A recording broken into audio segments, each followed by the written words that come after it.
Hello everyone, welcome to my YouTube channel Python Classroom Diary. Under this video, we are going to discuss SQL functions, part 7. This is the syllabus of 12th Informatic Practices.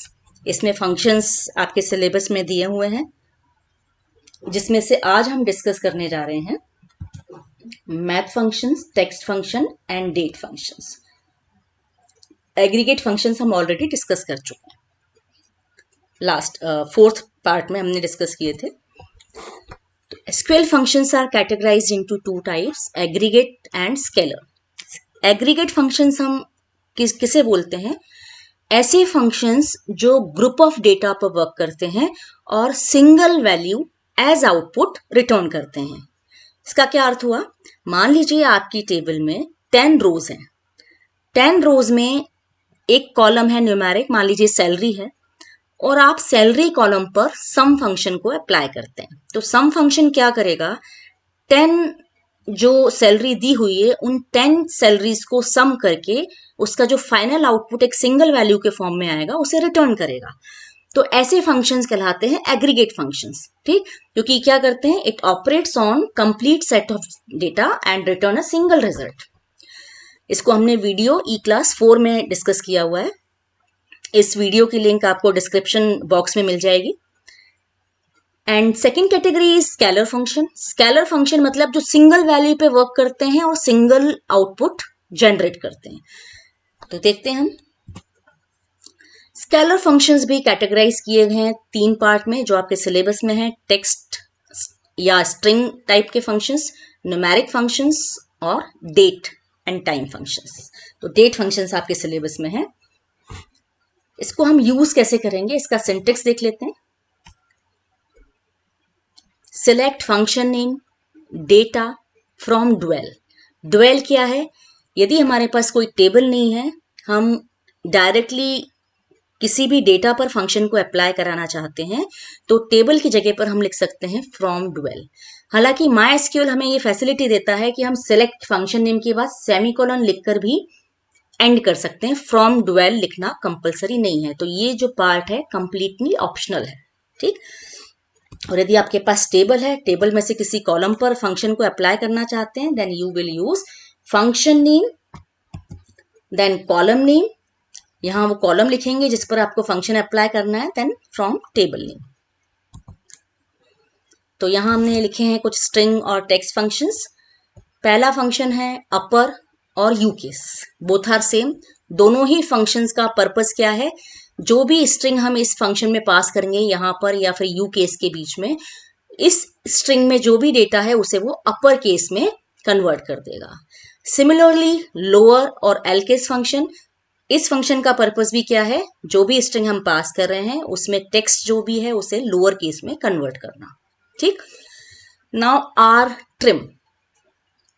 Are trim क्या करेगा? ये right side से spaces को trim करता है, यानी हटा देता है. यदि स्ट्रिंग में मान लीजिए आपने कोई स्ट्रिंग स्टोर कराई है, कुछ डेटा स्टोर कराया है, और गलती से जब आप लिख रहे थे, एंट्री कर रहे थे, इंसर्ट डेटा कर रहे थे, तो आप एंट्री मान लीजिए XYZ आपको लिखना था, लेकिन आप गलती से क्या कर गए?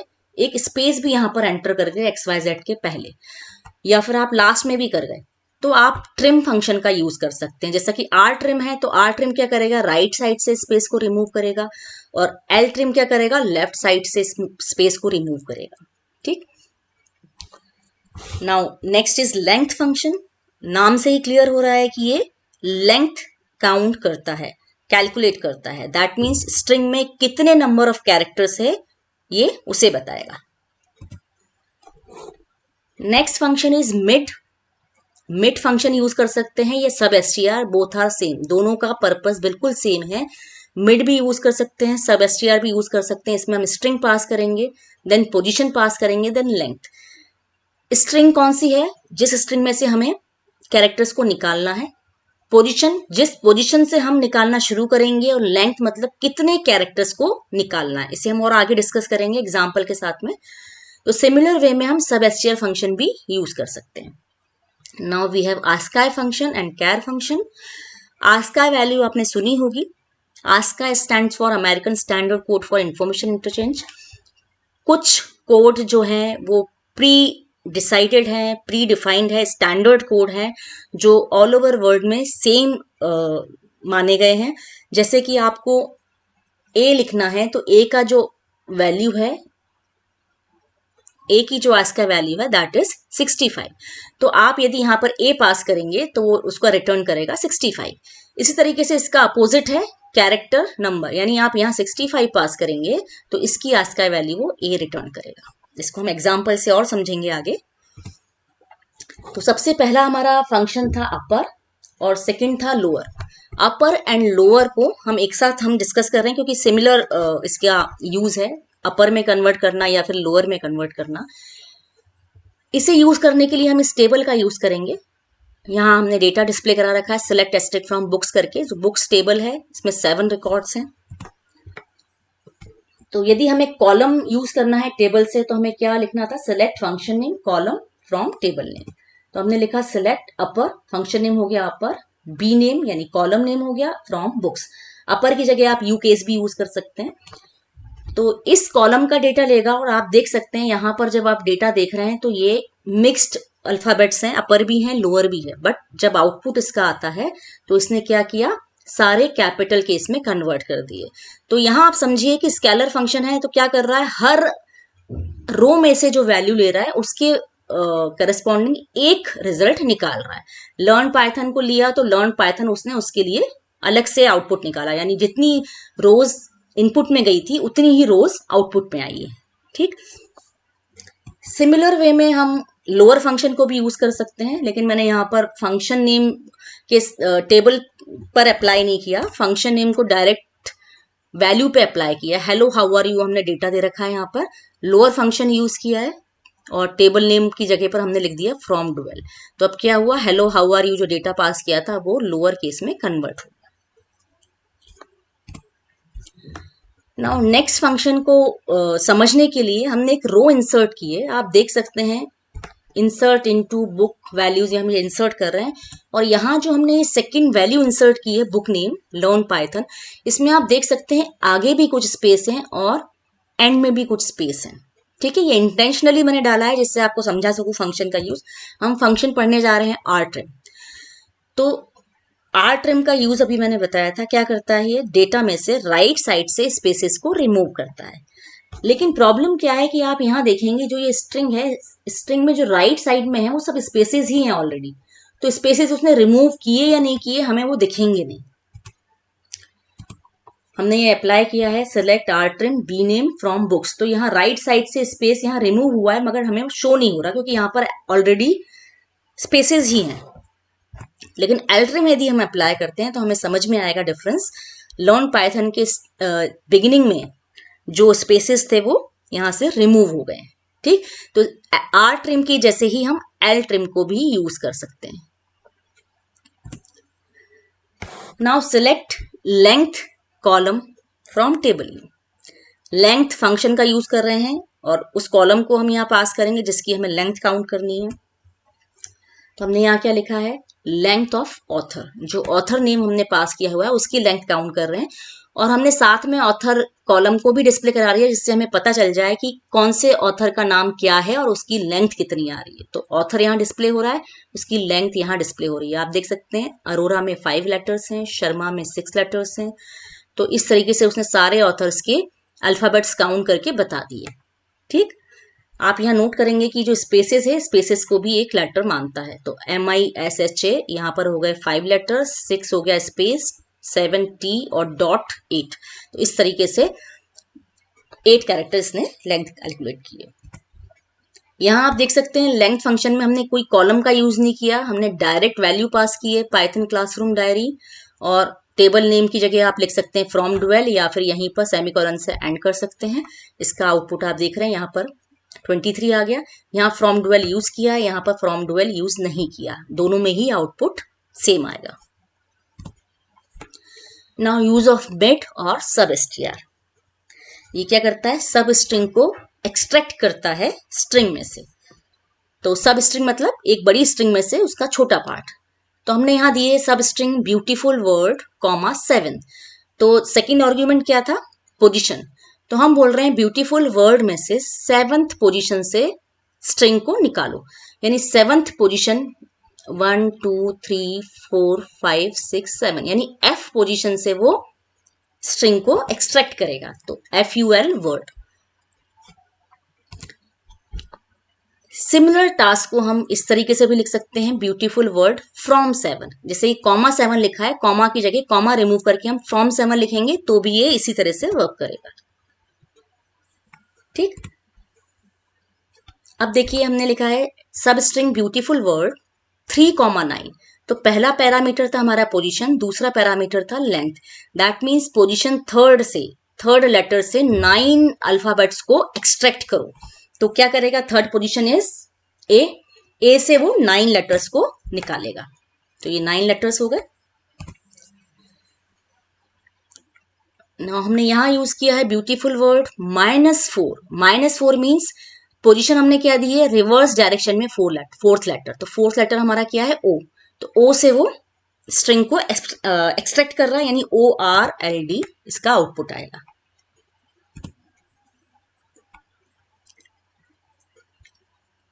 अब यहां हमने यूज किया है -8। दैट मीन्स रिवर्स डायरेक्शन में 8th पोजीशन, यानी 1 2 3 4 5 6 स्पेस इज 6th 7th और 8th। यू से हमारा स्टार्ट होना चाहिए और वो निकालेगा 4 लेटर्स। तो ULWO, सॉरी UL स्पेस और W, क्योंकि स्पेस को भी काउंट करना है, 4 लेटर्स हो गए।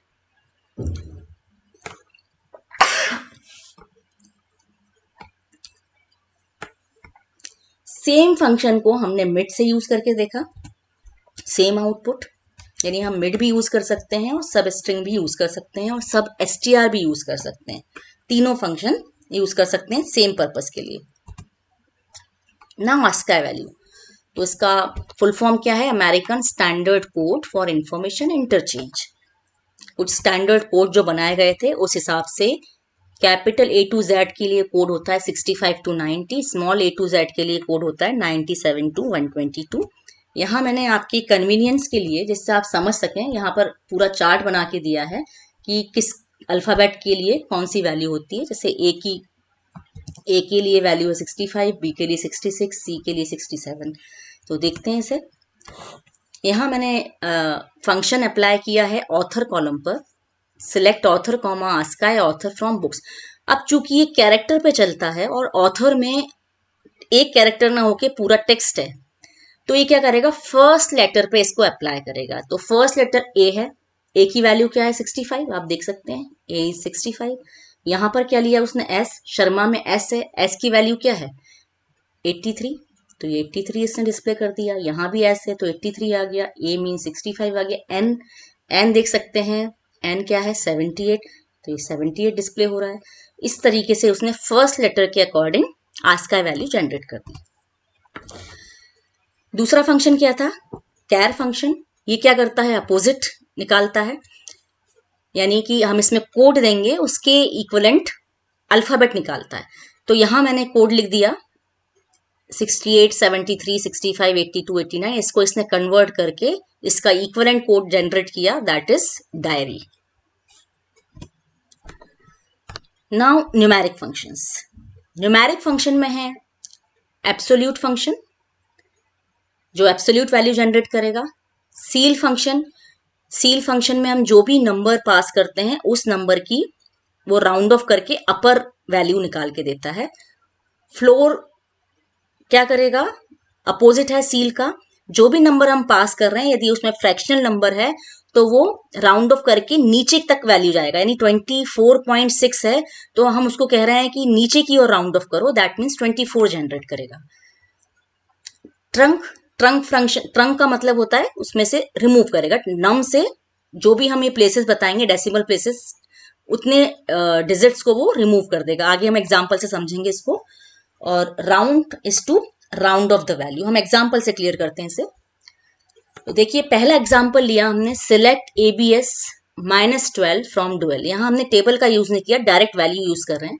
-12 लिखा, एब्सोल्यूट वैल्यू क्या करता है, एब्सोल्यूट वैल्यू निकालेगा, दैट मीन्स साइन को हटा देगा और केवल वैल्यू जनरेट करेगा। तो -12 लिखा है लेकिन आउटपुट क्या आएगा, 12। ठीक। सील फंक्शन क्या करता है, राउंड ऑफ करता है अपर वैल्यू की तरफ, दैट मीन्स 123.45 था, इसको इसने राउंड ऑफ किया अपर वैल्यू की ओर, तो ये हो गया 124। ठीक। फ्लोर क्या करता है, अपोजिट है, ये नीचे की ओर राउंड ऑफ करता है, दैट मीन्स ये राउंड ऑफ करके क्या करा, इसने 123 वैल्यू निकाली, यानी इस नंबर से लेस वैल्यू देखेगा और यहां इस नंबर से बड़ी वैल्यू देखेगा सील में, सील यानी ऊपर की ओर, फ्लोर यानी नीचे की ओर। नाउ ट्रंकेट, ट्रंकेट क्या कर रहा है, हम यहाँ पर एक नंबर दे रहे हैं और उसमें डेसिमल प्लेस दे रहे हैं, तो यहाँ हम बता रहे हैं कि सेकेंड पोजीशन से डेटा वैल्यू को ट्रंकेट कर दो, तो सेकेंड पोजीशन के बाद इसने 4 5 लिया और यहाँ से डेटा को ट्रंकेट कर दिया, 67 हटा दिया। इसी तरीके से हमने जब 3 दिया तो इसने क्या किया, थर्ड पोजीशन तक का डेटा लिया और थर्ड के बाद इसने ट्रंकेट कर दिया, तो 7 रिमूव हो गया। Clear. Now round of, round function है राउंड ऑफ करने के लिए, तो कैसे करेंगे इसको हम, राउंड फंक्शन है, इसमें पैरामीटर आप सिमिलर देख रहे हैं ट्रंकेट में और राउंड में, लेकिन डिफरेंस क्या है, हमने लिखा है 345.5467, यहां ध्यान से देखिएगा, हमने लिखा है 2, यानी हम राउंड ऑफ कह रहे हैं सेकंड डिजिट पर, डेसिमल के बाद सेकंड डिजिट पर राउंड ऑफ करना है, तो ये क्या करेगा, सेकंड डिजिट इज 4, 4 को राउंड ऑफ करना है, तो 4 का अगला डिजिट देखा जाएगा, यदि 4 का अगला डिजिट 5 या 5 से अबव है तो इसकी ये जो 4 है वो अपर डिजिट में राउंड ऑफ हो जाएगा, जैसा कि इस केस में हो रहा है 345.55, क्योंकि 4 के बाद 6 है जो कि 5 या 5 से ज्यादा है। लेकिन इस एग्जाम्पल में देखिए हमने सेम लिखा है लेकिन यहाँ 447 लिख दिया, तो क्योंकि 4 के बाद जो डिजिट है वो 5 से छोटा है, तो क्या करेगा, ये 54 ही रहने देगा, यानी अपर वैल्यू पे तब ले जाएगा जब इसका नेक्स्ट डिजिट 5 से या 5 हो या 5 से बड़ा हो। ठीक। इसी तरीके से यदि हमने 3 दे दिया, 3 दे दिया मतलब थर्ड डिजिट पर राउंड ऑफ करेगा, थर्ड डिजिट पर राउंड ऑफ करने के लिए उसने उसका नेक्स्ट डिजिट देखा, वो है 7, 7 इज ग्रेटर देन और इक्वल टू 5, तो ये क्या करेगा, 6 को अपर वैल्यू में कन्वर्ट कर देगा, तो देखिए आप वैल्यू कितनी हो गई, 547। Now some more numeric function, mod function. Mod function हमने पाइथन में भी यूज किया है, मॉड करते हैं यानी रिमाइंडर निकालते हैं, सेम वर्क करेगा यहाँ पर, रिमाइंडर निकालेगा after dividing x with y, x को y से डिवाइड करने के बाद जो उसका रिमाइंडर बचता है यानी कि शेषफल बचता है वो उसको देगा। मान लीजिए 5 है x और 2 हमने y में दिया है, तो 5 डिवाइडेड बाय 2 करके क्या हो गया, remainder is 1। Returns the value of x to the power y, मतलब यदि हमने यहाँ पर 2 दिया है, यहाँ 3 दिया है, तो 2 टू द पावर 3 को ये यानी 8 रिजल्ट रिटर्न करेगा। SQRT यानी स्क्वायर रूट, स्क्वायर रूट भी आप समझते हैं, यानी जो भी हमने x में वैल्यू दी है उसका स्क्वायर रूट निकाल के देगा। Now log x, log x क्या करेगा, बेस 10 पर जो भी x में हमने वैल्यू दी है उसकी log वैल्यू जनरेट करके रिटर्न करेगा। नाउ साइन x, ये क्या करेगा, x में जो भी वैल्यू है उस वैल्यू में क्या साइन है वो रिटर्न करेगा। If x is positive, x में यदि पॉजिटिव नंबर है तो इट रिटर्न्स 1। ठीक। और यदि x में नेगेटिव नंबर है तो इट रिटर्न्स -1, और यदि x में 0 है तो ये 0 रिटर्न कर देगा। समझते हैं इसको एग्जाम्पल से। देखिए हमने यहां लिया है मॉड 242,3, तो इसने 242 नंबर को डिवाइड किया 3 से और रिमाइंडर जो बचा उसने यहाँ पर रिजल्ट में रिटर्न कर दिया। इसी तरीके से पावर फंक्शन में 8,2 यानी 8 टू दी पावर 2, इसका रिजल्ट है 64, रिटर्न हो गया। SQRT हमने निकाला 144 का स्क्वायर रूट, दैट इज 12, ये रिजल्ट आ जाएगा। लॉग ऑफ 3 1.09, ये पूरी वैल्यू आ गई। अब देखिए साइन फंक्शन हमने तीनों तरीके से यूज करके देख लिया। हमने 123 डाला था, इट इज पॉजिटिव वैल्यू तो 1 रिटर्न हुआ। -123 जब पास किया इट इज नेगेटिव वैल्यू तो इट रिटर्न्स -1, और जब 0 दिया तो ये 0 रिटर्न करेगा। Now date functions. Date functions में पहला फंक्शन है sysdate। sysdate क्या करता है? It returns current date and time of system. System में जो भी डेट और टाइम इस वक्त चल रहा है वो डेट एंड टाइम ये रिटर्न करता है। कर डेट क्या करेगा? करंट डेट रिटर्न करेगा। दोनों में डिफरेंस क्या है? sysdate डेट भी रिटर्न कर रहा है और साथ में टाइम भी कर रहा है, बट कर डेट केवल डेट रिटर्न कर रहा है। डेट फंक्शन क्या करेगा? It is use to extract the date part, यानी कि जो भी डेट हम इसको दे रहे हैं, मान लीजिए डेट और टाइम का कॉम्बिनेशन है, तो उस पूरे डेटा में से वो केवल डेट पार्ट को एक्सट्रैक्ट करके रिटर्न करेगा। नाउ फंक्शन भी सिमिलर है sysdate की तरह, डेट एंड टाइम को रिटर्न करेगा। नाउ डे फंक्शन, यदि डे फंक्शन में हम कोई डेट पास करते हैं तो उस डेट पर कौन सा नंबर ऑफ डे होगा वो रिटर्न करेगा। ठीक, न्यूमेरिक वे में। मंथ, इसी तरीके से यदि हमने कोई डेट हमने पास की मंथ फंक्शन में, तो न्यूमेरिक फॉर्म में वो मंथ का नंबर पास किया, मींस हमने यदि मे पास किया है तो 5 रिटर्न करके देगा, केवल मंथ नंबर। आप मंथ नंबर की जगह मंथ नेम डिस्प्ले कराना चाहते हैं, then you can use month name. इसी तरीके से डे नेम, कौन सा डे है उस वीक में वो डे रिटर्न करेगा, यानी आपने कोई डेट दी है, उस डेट में पर्टिकुलर डेट पर कौन सा डे था उस वीक का वो रिटर्न करेगा। Now year returns the year part of for a given date, जो भी हमने डेट दी है उसमें से ईयर निकाल के वो एक्सट्रैक्ट करेगा, लेकिन ईयर हम 1000 से लेके 9999 तक दे सकते हैं। तो सबसे पहले हमने टेबल ले रखी है, यहाँ पर टीचर्स टेबल ली हुई है, उस पर हम अप्लाई करके देखेंगे। sysdate क्योंकि करंट सिस्टम टाइम दिखाता है इसलिए हमें इसमें टेबल की जरूरत नहीं है, तो हमने डायरेक्ट लिखा सेलेक्ट sysdate। जब हम sysdate को रन करेंगे, सेलेक्ट sysdate लिखेंगे तो आउटपुट क्या आएगा? करंट सिस्टम डेट आएगी। क्योंकि मैंने 15 मई को ये रन किया हुआ था, तो ये 15 मई की डेट है ये, एंड टाइम आ गया साथ में। इसी तरीके से सिलेक्ट कर डेट लिखेंगे तो केवल करंट डेट डिस्प्ले करेगा। नाउ डेट फंक्शन क्या करता है? डेट को एक्सट्रैक्ट करके देता है, यानी sysdate क्या कर रहा था? हमारा डेट एंड टाइम दे रहा था, इस डेट एंड टाइम में से डेट फंक्शन डेट निकाल के रिटर्न करेगा। देखिए इसने टाइम हटा दिया और केवल डेट रिटर्न किया। ठीक, इसी तरीके से एक और फंक्शन है नाउ फंक्शन, जो sysdate की तरह वर्क करता है, करंट सिस्टम डेट और सिस्टम टाइम डिस्प्ले करता है। नाउ डे फंक्शन हमने अप्लाई किया है डीओजे कॉलम पर, टीचर्स टेबल के डीओजे कॉलम पर हमने अप्लाई किया है डे फंक्शन। तो आप यहाँ देख पा रहे हैं कि ये जो डे नंबर है वही उसने डिस्प्ले कर दिया, क्योंकि मंथ के जो डेज हैं 12 डेट है तो 12 नंबर का ही डे आएगा तो इसने उस हिसाब से डेट का जो डे है वो रिटर्न कर दिया। ठीक, 12, 2 और 22। जब हमने डे नेम लिखा तो डे नेम में वो क्या करता है? उस पर्टिकुलर डे पर वीकडे कौन सा था उसका नाम डिस्प्ले करता है। तो आप देख सकते हैं ट्यूसडे, सैटरडे, ट्यूसडे, ये आउटपुट आ गया।